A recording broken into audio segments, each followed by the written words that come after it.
Not if I can help it. It's hero time!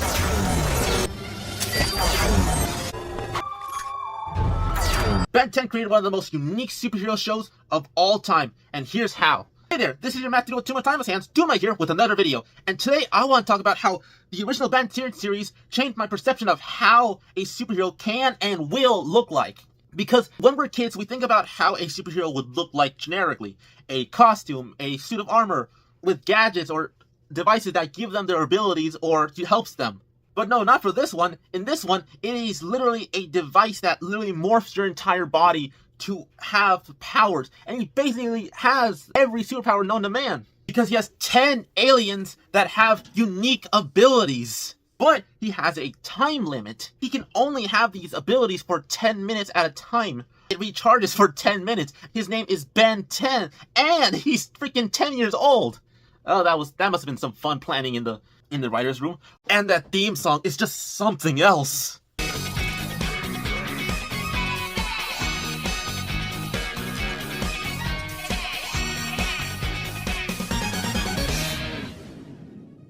But Ben 10 could have looked drastically different. Because before all the aliens, it was originally to be 10 different superheroes that he turned to. And that already gives me so many confusing things to like, wait, those are him growing up, so it's basically 10 Shazams, if you think about it.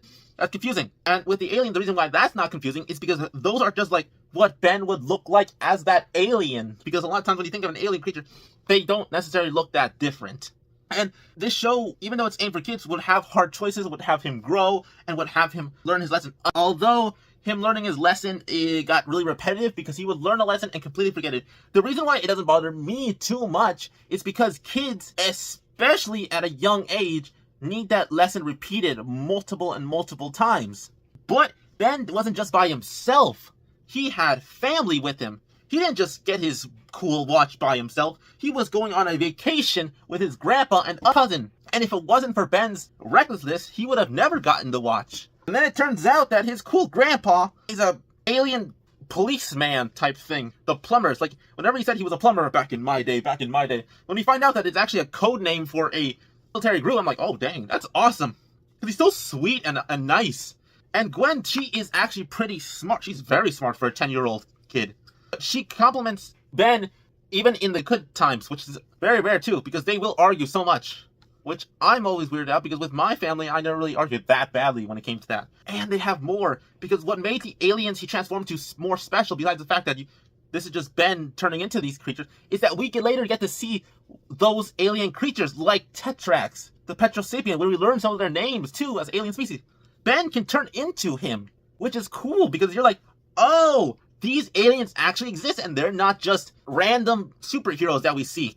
They're actually aliens with names. Like, they actually have an alien species, like how we're called humans and things like that. And we get to see the species of what Ben's smallest alien gray matter is the one that created the watch. So it doesn't matter how big or strong they can be. The smallest creature could be the one that creates one of the most powerful devices ever. And I want to ask, what was your favorite original Ben 10 alien? Because mine, I think, was Diamond Head. I know there was Four Arms, but I love just Diamond Head. He was just cool. Now, I do want to say, one thing that really weirded me out, even as a kid, you know his clothing whenever he transformed to an alien? And which was cool because we got to see what alien technically wore clothing. Is that like how some of the aliens would have some, like how his t-shirt would look like. Ben's shirt with a stripe, that's one of the most iconic shirts ever now. Why would it change so drastically when it's other aliens and then others just not fine? Like with Four Arms, his shirt was just a straight line and then he just had like some pants things, right? Like, oh, okay, so it looks like Ben now. And then we got like Gray Matter, he has that time, but it's like a jumpsuit. It's like, oh, it doesn't really worry too much. It's just because the shirt is what the watch reads, right? But then there's people like with Diamond Head who his clothing is like so much like a jumpsuit. And I'm like, wait, what? Why don't they just do it straight down? Or like someone like Cannibal who doesn't wear clothes, but his has a stripe there too? Interesting. I know, doesn't make too much sense, but that's just me. Even as a kid, I was thinking that. And what's cool is that Ben technically had his own superhero logo. Unintentionally, because the Omnitrix is always there. The watch's symbol is always there. And did anyone think that Stinkfly's face, the Omnitrix, was her eyes instead of these things that were on him? Because when I was a kid, I thought that a lot. And instead of having the traditional way superheroes have their names of like, if they get powers, they're named the one thing. No, with this kid, he has names for every alien he has. So you technically get more attached to those aliens even if they are him. Each alien transformation has its own superhero name, even if it's cheesy, something like Forearms or Diamond Head. And a cool little fact that I loved is how the world building was, because it also showed how the Omnitrix basically told us that these aliens, how they are right there, are basically the equivalent of that 10-year-old, because there would be even an episode where Ben turned into a toddler, and when he transformed, the aliens also turned into basically toddlers. There was a baby Heat Blast that got tantrums. There was a baby Stinky Fly, which was adorable. There was a Forearm that looked like a kid. There was a Wild Mutt that was called Wild Pup, which was adorable. They had characters like that, and that's just cute. Another cool thing is because of the time limit, we had to be creative. It's basically how Spider-Man, you know how he has all the abilities and his attributes, but sometimes they will run out because he doesn't know how much he used? That's basically the equivalent of here. Instead of having superpowers to compensate for them, Ben has to basically be sneaky about it. He basically has to rely a lot on his uncle or weapons that he has around. That is very hard to come by, because he has to be smart about it too. That it's a cool also way of showing that Ben is more than just his powers, because he has to fight the monsters he has to meet. And what's cool is he basically has his own mainstay villains. People like Vilgax and Dr. Animal and Kevin. They're also like cool. Like from me as a kid, I always thought of Vilgax as the Green Goblin and Dr. Animal as the Dr. Octopus. Kevin, I'm not sure. I think Venom, because it's like a parallel because he has his abilities. But that was always cool. And speaking of like characters like Kevin with the world building, he created one of the most like interesting characters, because the reason why I said that Kevin is kind of like Venom is because Kevin is a dark reflection of what Ben could be if he didn't have the support of Grandpa Max and Gwen to help him out. Because even though they have different abilities, Kevin was by himself. He was an orphan, and he would use that power irresponsibly, and Ben would be irresponsible too. And we see what that looks like when they go together and they basically steal stuff. But Kevin goes crazy because he doesn't care about other people. When Ben realizes this, he has to fight him.